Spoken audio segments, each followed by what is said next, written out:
What is going on, everybody? Welcome to Strike Up Beer, quick beer reviews with your pals Alan and you know Rapid Dave. I'm Alan. I was gonna be like Alan, Alan the Dove Master over there, whatever. But I realized I already said your name, so I got stuck on mine. So I was like, all right, You're like, oh F it. crap. Yeah, I lose. Oh no, I suck again. Oh no. So I picked up this beer off the shelf at Total Wine, Bismarck Brau. I know I'm not saying it right. It's a Pilsner, right?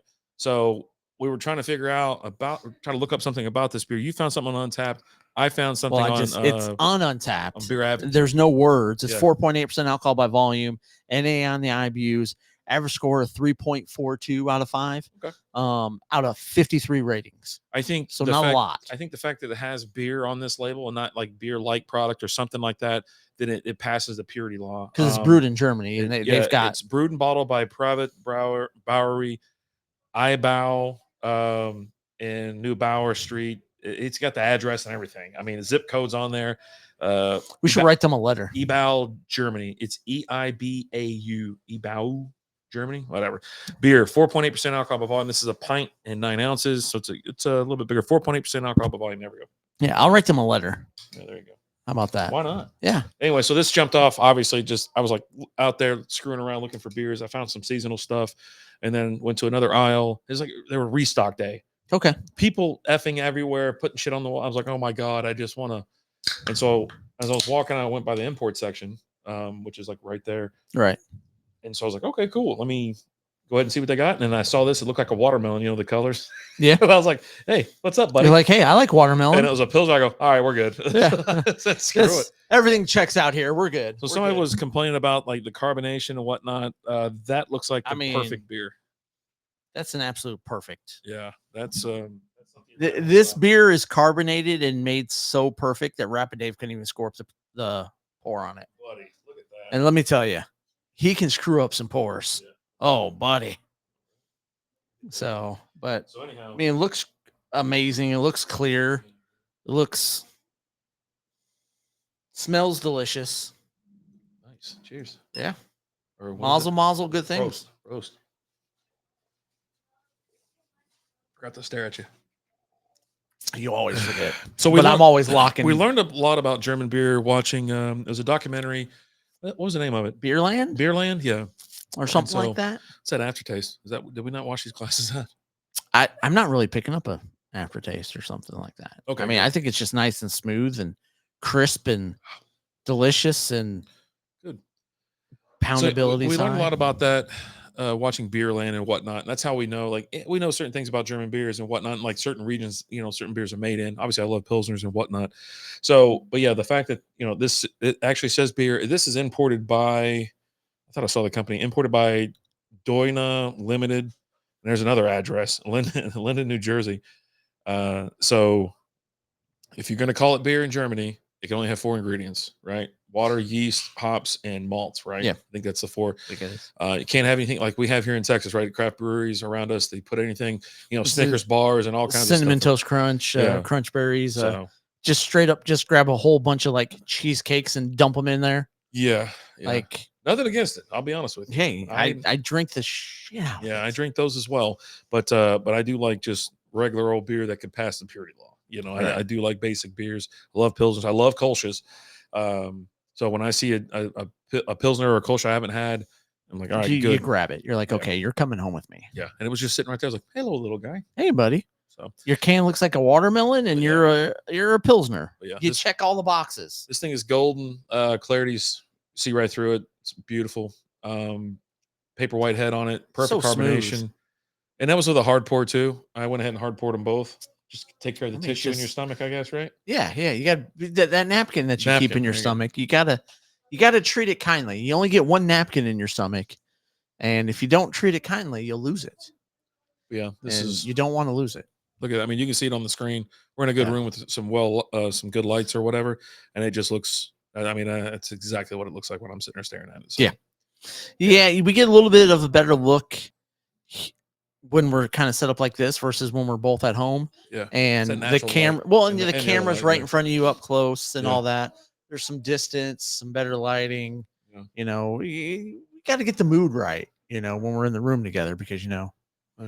And I've noticed that the Brio, the camera that I use in my other room, like this is the older one. This is like the old Logitech 920 or Right. 922, right? So it's supposed to be lower technology. It's not even a 1080p, Oh, whatever. But the one in there, it's like it'll adjust the light automatically, so then everything looks different. So every time I hold up a beer, it looks right. orange and it's a red beer, Looks or darker than what it is. It always looks darker, it's weird. right? Yeah, I And don't know. Even like shining a light on it doesn't do and anything. even like when you got the camera closer, it goes in and out of zooming in on different things. Yeah. Like I'll have problems all the time with it. Like I'm holding the can up, but it catches my ear and it's zooming in on my ear Yeah, and focused on my ear instead of the can that I'm holding up that I'm trying to hide behind, right. But this, I mean, all of this is phenomenal. Like I actually think this is delicious. Yeah. This is Actually, one of those that some I'll beer. just go ahead and tell you right now. Not only is it good, but it's good for you. I miss drinking beer like this. Simple. This is yeah, exactly right. Just right to the point. They got a recipe. It has obviously it passes purity law or whatever.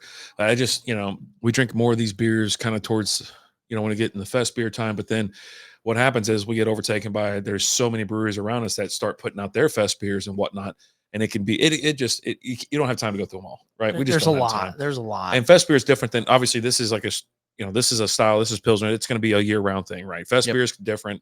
Oktoberfest beers are different as well. It's just, but this is when I go through German beers is like September, October, whatnot. But a regular old Pilsner or a Kolsch, I'm in year round, baby. Oh yeah. So I mean, big fan, big fan.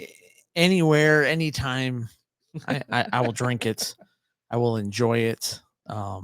This kind of average score of 3.42, and like honestly, that's low for me. Like, I really love pilsners. I enjoy the German pilsner more so because again, it's simple, right? It's the 4 ingredients. The ABV is kind of in that sweet spot at that 4.8, right? Yeah. I'm probably closer to like I just want to say a 4 because it's just there's nothing wrong with saying a good beer is a good beer. A good beer is a and good beer, they actually hit the mark. They hit the mark, Yeah. and I mean, I could probably go even higher on it, honestly. But it's just I've had some other beers that are just phenomenal and just delicious and different flavors and things. But I mean, for just a straight pilsner, this is delicious. The poundability is high on this. Like, I would love to have like a 12 pack of I would knock back a 12 pack of these tall boys and not even think twice about it and do it pretty damn quick because it's so good. It's so smooth. I really enjoy this. I'm going to be sitting at a 4 on this one, I think. Okay. I really like it. Beer Advocate has it at a score of 81, which is good. The average score for this 3.5. Now, not a lot of reviews. It's funny enough, they got added October 25th, 2024. Okay. I'm like, that's pretty recent because most of the ones when I have a German beer, it goes back a little while. Now, this one, it's can art it's like the wrap on it. So, and there's no stamp. So I don't know how old this is or anything like that. I have no other information about it, but yeah, I'm right there with you. 4, it's good. It checks boxes, but also it's delicious. It's tasty. This is the style of beer I like. You don't get extra points because it's the style I like, but it's because you brewed it the way it's supposed to be brewed, taste it that way it's supposed to taste, everything like that. So yeah, it was phenomenal. It's still got a little pop in there. It's really good. Like I really enjoy this beer. I want want another one. So I think I saw them wrapped up in like 4 packs or 6 packs or something like that. But yeah, I happened to snag this one off the shelf, get a single just for a quick little review. But yeah, check out your local bottle shop or whatnot. I got this from Total Wine in Plano. I go to either Plano or Louisville. And if I'm looking for something a little bit more local, and now I can't get international beers from here, but the Lone Star in Carrollton is a place I pop into quite frequently. So yeah, but yeah, thumbs up for me. We'll try again. Like it, enjoyed it. Yeah, I mean, Brian on Untapped says it very well. He says so damn chuggable, and that's what this beer is. It's you just chug the s out of it, and just it's part of those beers. Easy drinking, low ABV. You're under 5. It's true to style, and it's tasty. Yeah, and it's just that'll do it. It does it all. Have you guys had this before? Let us know. Again, there's only like 53 check-ins on Untapped, so not a ton. So I'm assuming this is more of a newer style thing. Let us know if you've had it. If you haven't, go and find it, get it. Even if you have to if you have to fly to Germany to get it, it's worth it. Check in at the brewery. worth Let us it. know. Yeah. Yeah, I'll give It's you the worth address of the brewery. Yeah. I mean, I'm gonna write a letter to them and just let them know I appreciate their beer and them. And You need to do that and I then will. see if they reply. Put a will. return Yeah. address and all that Yeah. kind of Oh, stuff yeah. in there. So just how to say thanks so much for making this great beer. We reviewed it. Amazing. Yeah. You know, or whatever. And then see what I will. I will during the show next week. I will read the letter that I wrote to them. okay, there you go. All right. All right. So All right. that's going to be what April 17th There you go. or 16th or whatever it will be. Watch the live show and I will read the letter that I wrote to the brewery that I mailed to them. There you go. How about that? You can't argue with that. You can't. I can't. Yeah. You can't. But guys, thank you so much for watching. We appreciate you. And we're the one podcast in the world that's not afraid to say that we love you. As always, I'm Alan. I'm RD. Talk to you later. Deuces.